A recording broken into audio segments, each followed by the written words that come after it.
Welcome to another edition of The Voice of Palestine, the voice of the Palestinian people. It's December 11th, 2012, and I'm your co-host, Hanna Qawas. Our interview today is with Lawrence Davidson, Professor of History at Westchester University and well-known writer and blogger. We will talk with Professor Davidson about failed U.S. policy in the Middle East, the recent attacks on Gaza, and what is happening now in the Arab world, as well as the history of Zionism and anti-Semitism. Good day, Lawrence, and welcome again to the Voice of Palestine. Thank you for having me. Could you tell us a bit about, the U.S. policy in the Middle East? And it looks like it's self-defeating what they are doing, you wrote an article recently, To Hell with the Intelligence, and, it's part of the whole U.S. policy and how the people in power think in Washington. Right. To make a judgment as to whether it's successful or not successful, one has to understand that the policy is really, in many ways, a domestic policy. So essentially, they're going to they being the White House and the Congress and the State Department as an extension of the White House, etc. They're going to follow policy that falls within parameters dictated by domestic policy, and that means within parameters established by powerful lobbies such as the Zionist lobby, be it Jewish or the Christian Zionist lobby as well. Mm-hmm. So, to a certain extent, one can say that as long as those lobbies continue to support, in this case, the Democratic Party and Democratic congressmen, the policy is a success. But obviously, when you take it abroad, because the policy is driven largely by these domestic kind of motivations, it most of the time simply doesn't match up with the reality abroad, and so the policy kind of misses the mark. So essentially, if you want to follow the rhetorical line of the government, it says they're interested in democracy, pushing democracy and modernization, and being a mediator in the Israeli-Palestinian conflict and all this sort of stuff. Clearly, it's a failure, right? Mm-hmm. But really, the rhetorical line is just a cover for doing what they consider to be domestically necessary. Mm-hmm. So it's within the perverted kind of worldview of the politicians, the policy is both necessary and successful. Mm-hmm. Within the realpolitik kind of operation of matching a policy to what you claim are your goals, then it's a failure. Yeah, and strategically speaking, imagine if we have a real popular uprising and the people took over, whether in Saudi Arabia and and Kuwait and Bahrain and Egypt and etc. If the people are in power, they're gonna have really hard time with the people, and strategically at least, these people will tell them the honeymoon is over. You can see it. You can see this in their two places. You can see it in the reaction to the Palestinian election that brought Hamas to power. Mm-hmm. And you can see it also more recently in how the U.S. responded to the protests and the uprising in Bahrain. where clearly the United States was not going to get directly involved, but indirectly they certainly supported the intervention of the Saudis and other Gulf, the Emirates, other Gulf states, to suppress the people, who are a majority of them being Shiites, and I guess they might have worried that if you got a popular government in Bahrain, it would be influenced by the Iranians or whatever the rationalization. Clearly, they were not interested in democracy or popular control in Bahrain, and we can extend that to Saudi Arabia, Kuwait, or whatever. The United States has no interest in democracy, and quite the contrary when it comes to that region. So it's really hypocritical on their part to talk about democracy and human rights. Well, that's for domestic consumption again. And go ahead. Nobody believes. Very, very few people in the Middle East actually believe what the Americans say when it comes to democracy and all that kind of stuff. They clearly, they see the hypocrisy, but it's not really for them that they're saying this. I mean, it's for domestic consumption. The last year, 2011, saw a decline in other countries' military export. Except France, basically. The U.S., on the other hand, tripled the sales of military equipment to a record high of $66.3 billion, an increase. Big business. An increase to 78% of all weapons sales.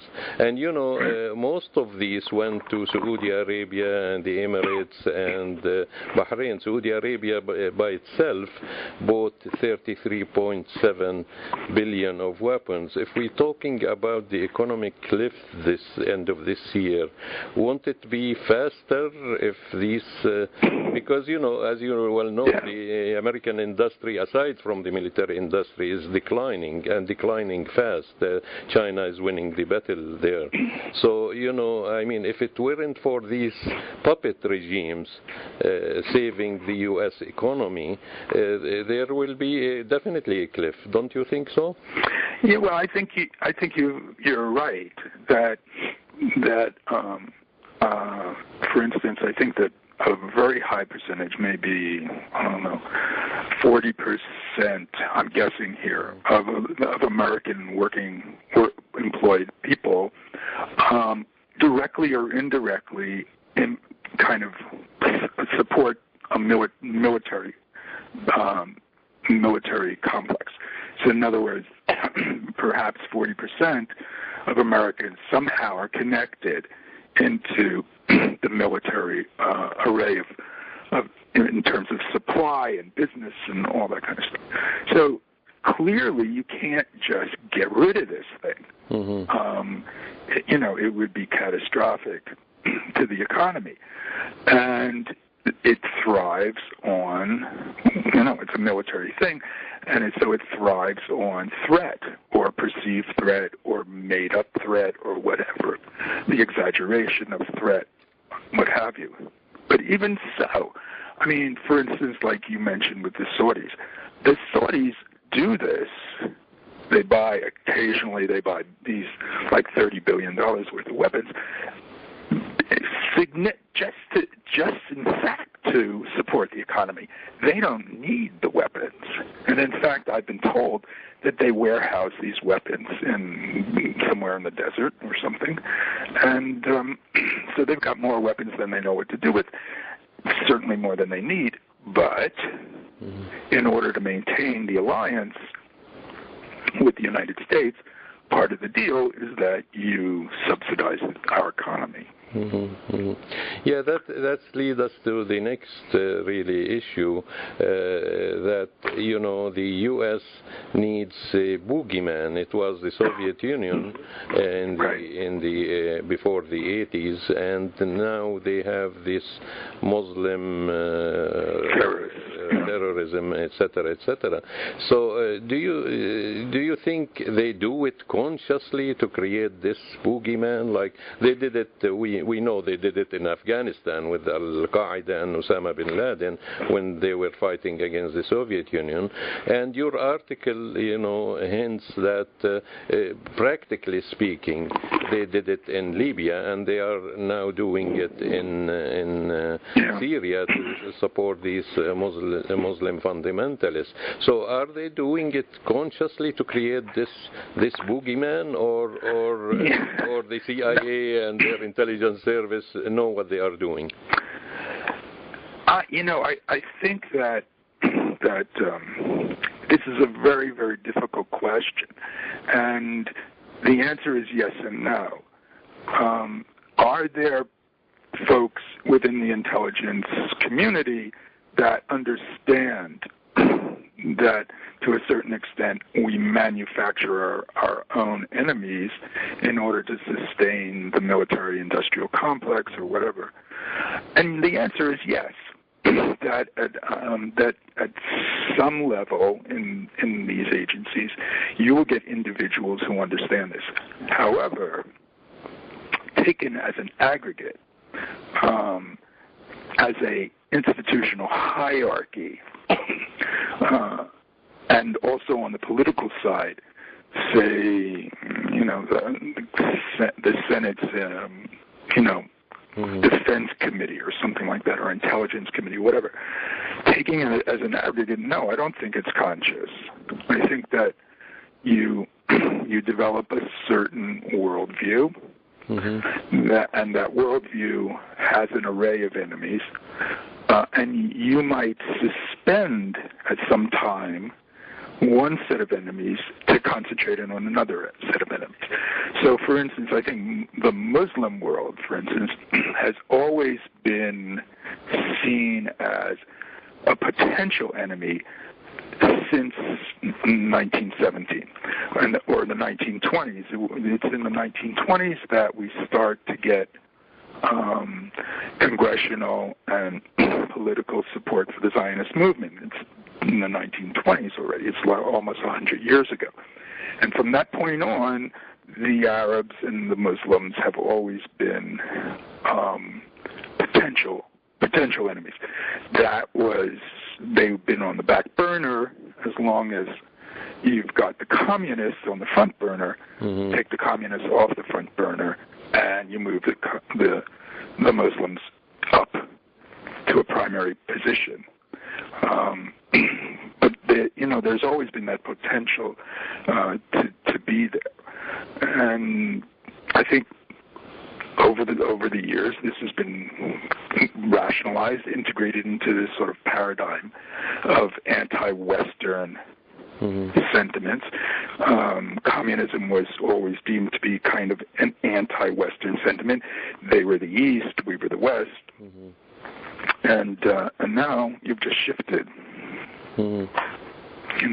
Yeah. So, that really manifested itself in Libya. Could you tell us a bit about your article? Your recent article. Right. So I wrote this article, and it's called "To Hell with the Intelligence." And what it simply does is show that within the intelligence community, there is an array of sort of desk officers and their assistants who gather information about almost every country in the world. And these guys are attuned to the culture and sentiment within their assigned country. They speak the language, they read the newspapers, they listen to the radio and television, what have you. Often they might, in fact, be 1 or 2 generations away from being natives of those countries or what have you. So there is within the intelligence community an area where the reality of what's going on in any particular country is pretty much known. Mm-hmm. And what these people do is they write reports at a certain interval, depending upon the need. They write reports, and these reports tell their assessment of what's going on in these countries. Those reports then go up a sort of bureaucratic ladder, and at a certain point, the information is interesting and acceptable if it fits into a certain political outlook, mm-hmm. political/ideological outlook of the elected politicians. And if it does, okay, we'll take it seriously and we'll look at it. If it doesn't, it tends to be ignored. So in the case of Libya, when the Benghazi rebellion broke out and started to spread, mm-hmm. the reports that were being written about Libya started to work their way up this bureaucratic ladder. And I am pretty sure that within those reports, you're going to find people saying, or these assessments saying, the Gaddafi regime holds this country together. You get rid of that, and you've got enormous centrifugal tribal forces that are going to create, this disarray and what have you. Mm-hmm. Now, that comes up the ladder. However, you've got a political entourage up there, and what they want to do is destroy the Gaddafi regime. Mm-hmm. Okay? Mm-hmm. So you're not going to get them paying attention to intelligence that says, hey, we ought to be cautious about this. We have to kind of think this through, and what's going to happen afterwards, and remember what happened in Afghanistan. And no, it's not going to happen. These reports will be censored in a certain way, and then again censored again by the politicians who will read these reports selectively. Yeah. And we all do this. We all kind of tend to focus and hear what we want to hear and focus on what we want to see. And it's just multiplied 100 times when you happen to be in power. You surround yourself with people who agree with you. For instance, in the cabinet, in the presidential cabinet, whether it's Obama's or Bush's or whoever, there's no devil's advocate. Mm-hmm.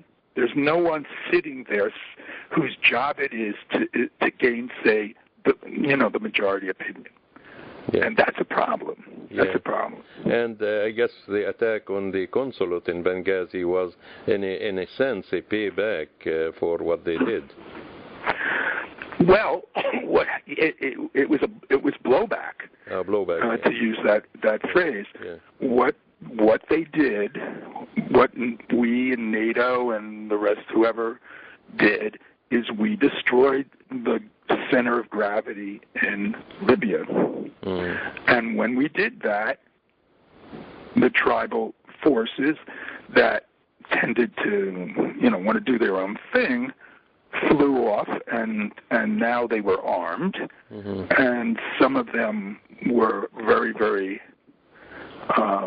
were Al-Qaeda in nature, some of these militias, and they had our guns, they had Gaddafi's guns at this point, And just as was the case in Afghanistan, they turned the guns on us. And that was that could have been predicted. It might very well have been predicted. And it happened to happen in Benghazi when the ambassador was there. And it's predicted really also if they are successful in Syria, isn't it? I mean, I think that finally the Obama administration might be paying some attention to what's the potential here. And it's interesting because it brings them into a clash with the Saudis and the Qataris and others who are just passing out money and weapons in Syria. And I suspect that the same group in Libya who attacked the embassy, some of their people are starting to, or have already, infiltrated into Syria, and you're getting non-Syrian elements, some from Libya, in there, and they're supported by the Saudis, and they're very anti-American.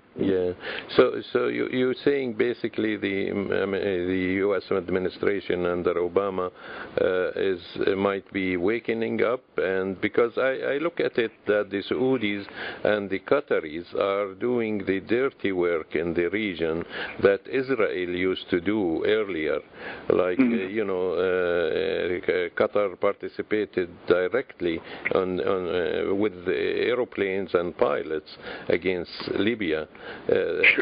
In addition to all the money. So they're using now their puppet regimes to do what Israel can do, whether in Syria or in Libya. Well, I'm not inclined to see it in such a simple way. I think that the United States does much more so what the Israelis want than the Israelis do what we want, though sometimes there's a coming together of interests. But that's largely because of the power of the Zionist lobby. In the United States, there is no such thing, actually, as national interest. There's only the interests of very powerful interest groups, lobby groups, who have the power then to shape American policy to their desires and call it national interest. So it's hard for me to know whether the dog is wagging the tail when it comes to Israel or whether the tail is wagging the dog. But clearly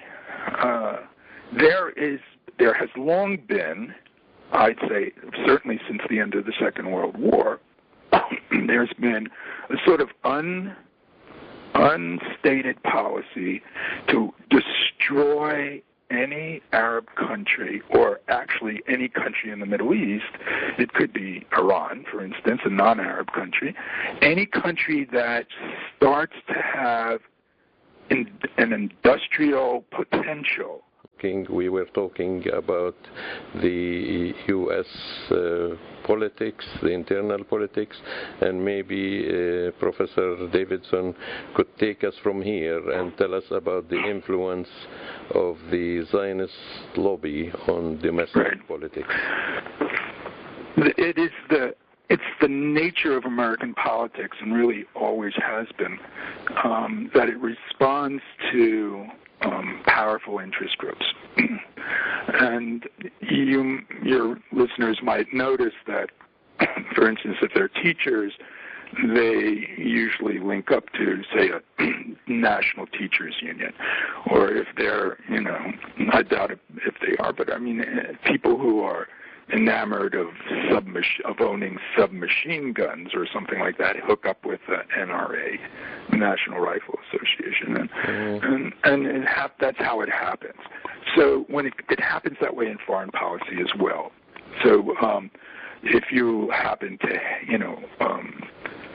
be very much interested in the security of Israel, et cetera, because you're you're Jewish and you've got relatives there or whatever, or because of some biblical reason, religious beliefs, you then hook up with these very powerful Christian or Jewish Zionist lobbies, and they've been operating since the 1920s. They're very proficient, very efficient, and they have reached a level of influence where when it comes to policies not only towards Israel but sometimes towards the entire region of the Middle East, they can essentially write the policy. Mm-hmm. Right? They have the ability to shape the policy positions taken by the Congress, both the House and the Senate, and often the political parties as well. You can see this in a recent example where the Intelligence Committee, the Senate Intelligence Committee, brought before it the leaders or the heads of the array of U.S. intelligence agencies, and when it came to Iran, the issue of Iran, almost actually every single one of these people said there's no nuclear weapons program in the Iranians aren't pursuing nuclear weapons at this time. And the head of the Intelligence Committee, the senator, I forget who it was, said, I don't believe you. Mm-hmm. Well, okay, you don't believe all these people. What sources? What is your source? What do you believe? Well, I mean, that question wasn't asked, but clearly he's working off of a briefing book put together by AIPAC. Yeah. Right? So that's the type of power that shapes policy. That's why you're not really sure if on particular lines of development, who's in charge here? Mm-hmm. Is it the United States influencing the Israelis? Sometimes it is. I mean, I'm convinced that Obama got on the phone and said to Netanyahu, we don't want you invading Gaza. Land invasion of Gaza, right? Yeah. You can destroy the place from the air, but you can't go in. And so sometimes we do influence the Israelis, and sometimes the Israelis influence us. Now, they wanted us to go to war with Iran, and Obama said no. Yeah. And so so Obama, there's a limit to what he will do for them. Mm-hmm. It's not the limit that you and I would like to see, but clearly there's a limit. And he's not going to go to, I don't think, he's going to go to war for the Israelis. Yeah. So there's a limit. Yeah, you were talking about this intelligence department in the U.S. I believe 16 of them issued a report. It was secret, but I don't know how it was leaked. I'm not sure if you are aware of it. It's always leaked. These things are always leaked. That Israel is a liability now for the U.S. I am not sure if you heard. Right. But I mean, it's a liability in the Middle East. Yeah. It's not a liability in Congress. Mm-hmm. In Congress, it is the interest groups that support that they've got the congressmen and the senators literally in their pockets. Mm-hmm. People are afraid of them. And it's not just the Zionist lobbies, it's a whole array of lobbies. Why, you can ask yourself why our foreign policy towards Cuba is so weird and kind of, working against the reality of the situation. It's because it's a function of the power of conservative Cuban lobbies. They can pervert things like this. So, it's that middle echelon who says, look at the reality in the Middle East, and you can clearly see backing the Israelis is a liability.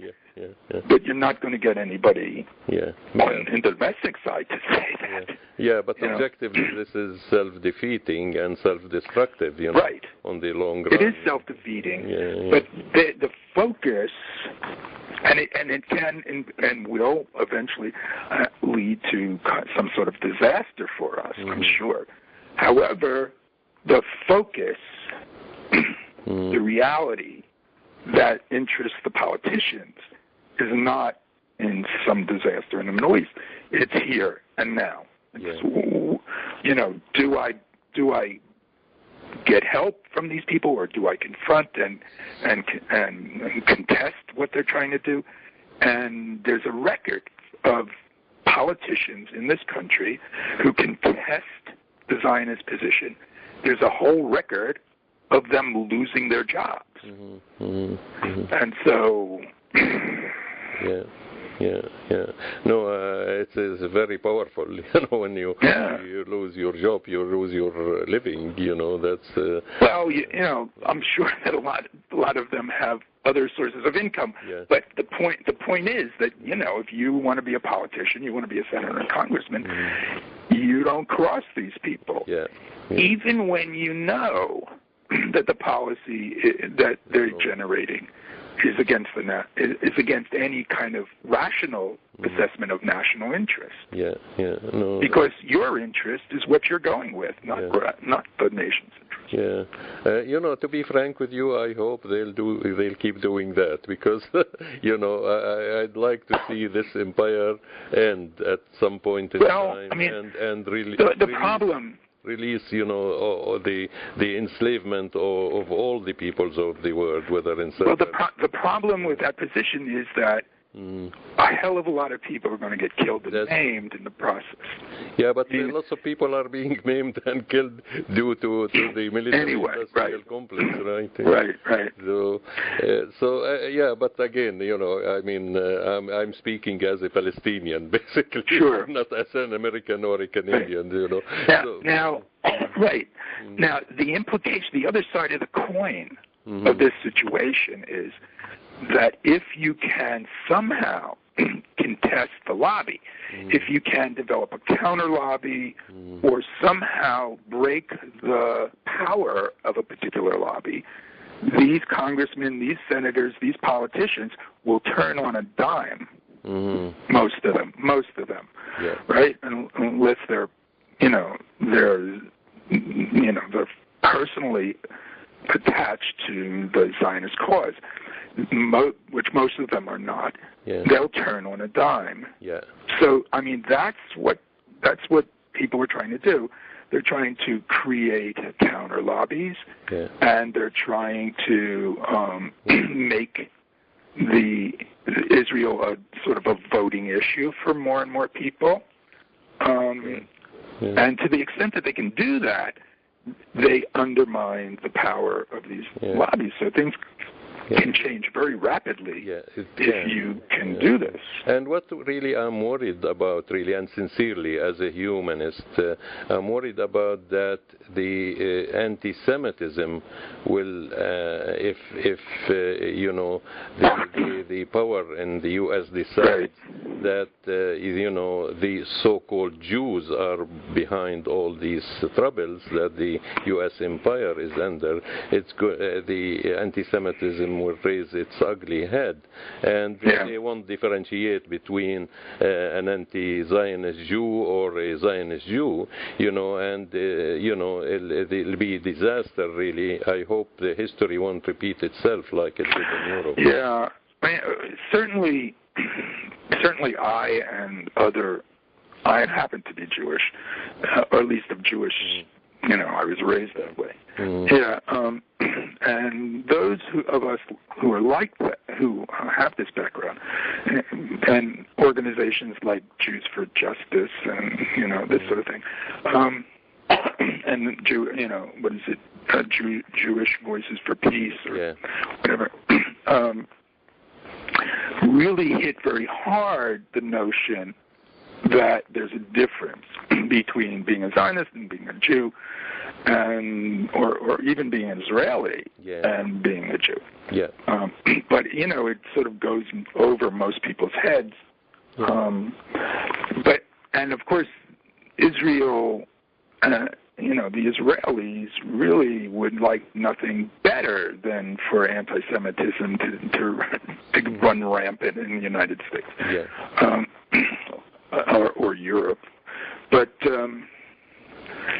it's just a chance you have to take. I mean, you've got to keep plugging along, trying to undermine this, this nation, this country, trying to isolate it, and you continuously repeat that Judaism and Zionism aren't the same thing, even though while they're saying it is. Yeah. But the goal of destroying the power of this essentially racist nation, that's the primary goal, and you just have to take your chances on the other stuff. Yeah, usually the Zionists and Israel in general claim that they do represent the Jewish people. I mean, they always bang into this notion.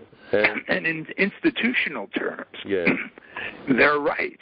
In other words, if you want to say, okay, the Jewish people are essentially the synagogues and the Hebrew schools and this sort of thing. You're right. I mean, most of those institutions are connected in one way or another to the Zionists. But I don't think that means that every individual Jewish person is connected or the majority, for that matter, the majority of I think in most cases the majority doesn't pay a whole lot of attention and lives their life very locally, and that's why interest groups can be so powerful, because the majority doesn't pay any attention. And that leads me to the next question. Do you think Jews in general are really not vocal enough in opposing this notion that Zionism represents them? Because, they could stand every day and say no to any declaration, whether from the Zionist movement or from the State of Israel, that implicate them in Israeli war crimes and Israeli atrocities against the Palestinians. But they're not organized. And the only Jewish people out there who are organized are either those who support Israel or those who don't. And the vast majority in between are not organized and just go along. They just, let me go to work, play with the kids, and they don't get involved. Yeah, but don't you think as individuals they should have a voice? I mean, they don't have to be organized. Of course. But they should, say, wait a second, you're not talking in my name. You're not in my name. Of course they should.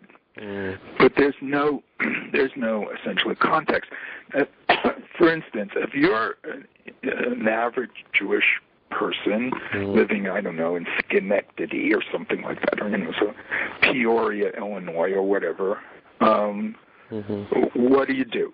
You go to work, and and what's your social life? Well, you've got young kids, so you're going to hook up with a synagogue because you want them to be bar mitzvah or bar mitzvah, and this sort of thing. Okay. Now, as long as you're hooked up to this institution, you're not going to start to be vocal about things that the leadership of this institution don't want to hear. Right? So you don't care enough to do that. You just want to just have your social circle and do your traditional thing, and you're not going to think about it. You're not going to think about what they're doing, because what the Israelis are doing, because that would lead to some sort of cognitive dissonance, and you don't want to get to This is not an issue that you're going to make waves over, and that's how it is. Now, it's not how it should be, but it is how it is.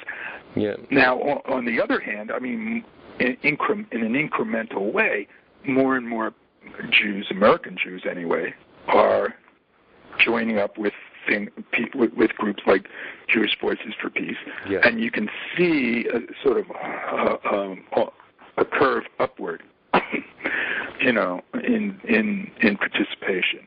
But that curve is going upward slowly and incrementally, and it's heavily concentrated among younger people. And to some extent, young unmarried professionals, and so you do have progress in that area. You mentioned earlier that the Zionist establishment in Israel would love to see anti-Semitism thrive. This has been historic, really, from Herzl times, where he said anti-Semitism grows, so do I. And I have another quote from him saying anti-Semitism is the propelling force, for Zionism, basically. So it was conscious that they collaborated with the anti-Semites, whether in Tsarist Russia or in Germany or in other places. So it seems, right. We always say Zionism and anti-Semitism is two faces for the same coin, because both of them deny Jews their respective nationalities. Right. I think that we have to keep in mind, however, that, for instance, in Herzl's time, there's no Zionist organization that's essentially behaving in ways that would make people anti-Semitic. So all the behavior that's essentially creating anti-Semitism in, say, the late 19th century, early 20th century, are Gentile-based, right? It's the Tsarist government, it's whoever. Yeah. And, Ukrainian anti-Semites or whatever it is. So, but today you've got an Israeli government that when it acts in ways that it interprets as its own national interest, like expanding the settlements or whatever, that's the focus that creates anti-Semitism. So essentially, they've taken the place of the czars, right? Yeah. And they're now the engine that creates this. Now, of course, they would deny that. They would deny that. But and of course, also, I mean, there is a sort of a coming together of interest here, right? They want the anti-Semitism to be there because it justifies the existence of the state. The state behaves in ways that generate anti-Semitism. So there's, there is a connection. Okay, I want to talk a bit about where is the so-called Arab Spring is going. You think the U.S. and their allies in the Arab puppet regimes will subvert and control this Arab Spring, whether in Tunisia or in Egypt? Well, I don't see the United States manipulating this. I mean, certainly they're not. I don't think they're manipulating the Muslim Brotherhood in Egypt. Though, of course, there are contradictions that a guy like Morsi has to confront. On one hand, he has to,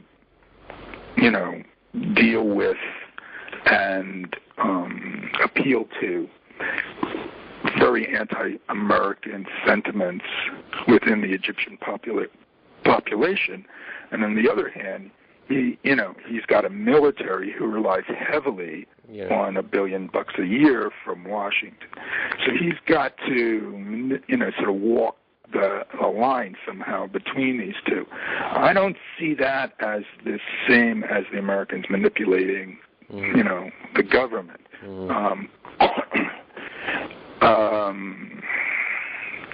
But the United States certainly is going to operate opportunistically given these uprisings.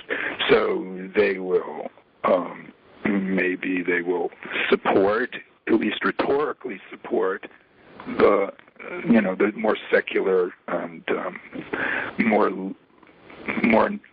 non-religious elements in Egypt. Yeah. They will fail to support the Bahrainis, and they will support, an uprising against Assad, because they've always disliked Assad. He's never played to their tune, and nor did his father, and he's close to the Iranians. So, okay, so they'll do whatever they can do to bring him down. And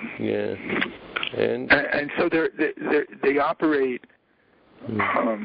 opportunistically, I think, in a situation like this. Yeah, and really, on the final analysis, the genie is out of the bottle, and good luck for anybody to bring it back into the bottle, Right.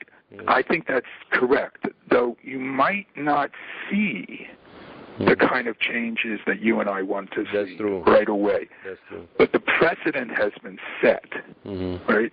And sometimes the precedent of rebellion can bring you freedom is over-exaggerated. Yeah. So you can see the case in Egypt, at least in my analysis of what's going on in Egypt. Yeah.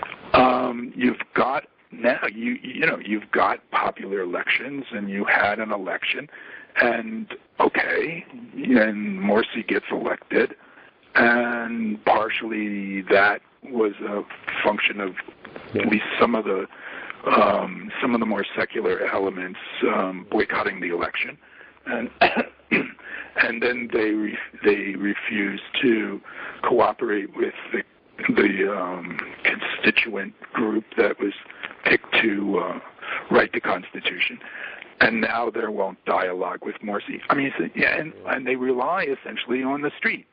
However, you can overdo that. Yeah. You can overdo that, and essentially there can be a counter reaction to this, because, for instance, I don't think that in Egypt, the army will support this, the left, the secularists. I think they'll support Morsi. Yeah, that's true. That's true. Okay, I just wanna, your role as a public educator and our role in Voice of Palestine as alternative media is really motivated by hope. Right. If we don't have this hope, we won't be really doing it, right? Right. So how do you look at your role in general, and what to do next? Well, it's a sort of a loaded question. I mean, because now I can't say anything that would undermine hope. Yeah. But it's a very long haul kind of struggle. Okay, so things don't stay the same all the time, and I think that in fact, over time, the governments will change in the Middle East, and I think that eventually Israel will have to change too. But I see the trend. I mean, I don't support this, but the trend is largely towards hopefully moderate Islamic governments. I mean, that seems to be the trend. But I think that one has to fight. One has to struggle, particularly against Israel, because it is, it is really a kind of cancer in the middle of the Middle East. Now, that doesn't say, that it's the form that Israel takes. It's the Zionism and the racist element of the Zionism that's the cancer. Mm-hmm. I mean, I don't care if there's 100 years from now there can still be an Israel as far as I'm concerned, but it can't be a Zionist Israel. Mm-hmm. It has to be more democratic Israel. Mm-hmm. So I think we have to fight for this. There's no alternative. Yeah. The alternative is to sort of turn our backs and become very insular and not pay attention and let the whole thing go to hell in a handbasket. And we can't do that. Mm-hmm. We can't do that if we're conscientious Palestinians or conscientious Jews or just conscientious humanistic people. Mm-hmm. You can't turn your back on this. So you struggle. That's what you do for your own sake, for your own soul, and for humanity. That's right. Yeah. And it's always been that way. Yeah. I mean, there's always been bad guys out there to struggle against, and they're not going to go away. Yeah. And hope lies in our struggle, our struggling. Yeah, and I agree with you. It's nothing is going to happen tomorrow or next 5 years, but it's on the long run, and that's why our hope is there. I mean, we've been on the air for over 25 years, and we're still here. So it's not a matter of, it's a matter of generations, really. But that's right. It's a matter of generations. Yeah, we're keeping the hope, nonetheless. What do you think of the BDS movement as a means to actually it's a non-violent mean to force Israel? I think it's absolutely the centerpiece of resistance against Israel. It's clear to me. I think it's clear to most Palestinians too. I think it's clear to the people like Hamas even that they cannot destroy Israel. But Zionism can be destroyed by isolating it and following the same sort of road that took down the apartheid South Africa. But the BDS movement, which I wholeheartedly support, has to be kind of tied to the type of educational effort that you're making and other people are making to change the opinion of more and more people about what Israel, represents. Mm-hmm. So you combine these two, and over time you can wear these guys down and force change on them. Yeah. And do you think a collapse in the American economy or the American empire will help hasten? It's certainly to the extent that the Americans stop overtly supporting the Israelis. I mean, by that, to the extent that they stop sending billions of dollars a year to the Israelis, that will hasten the process. Yeah, and bring about justice and peace and equality in Israel. We'll hope so. I hope so. Thank you. It was really a pleasure to talk to you, Lawrence. Sure. And keep up the good work. And we keeping an eye on all your articles. So keep them coming. And could you give us just your website so people can? Okay. The website is www.tothepointanalysis. That's all one term, to the point analysis. And analysis is plural, so it's SES, and it's .com. So or you can just Google Lawrence Davidson, Westchester University, and up I pop. Actually, it's the first hit. So I tried it last night. So just put your name, you'll get to your website. Thanks a lot again, and have a nice afternoon. You too. Thank you very much. Yeah, thanks. Bye-bye. Bye.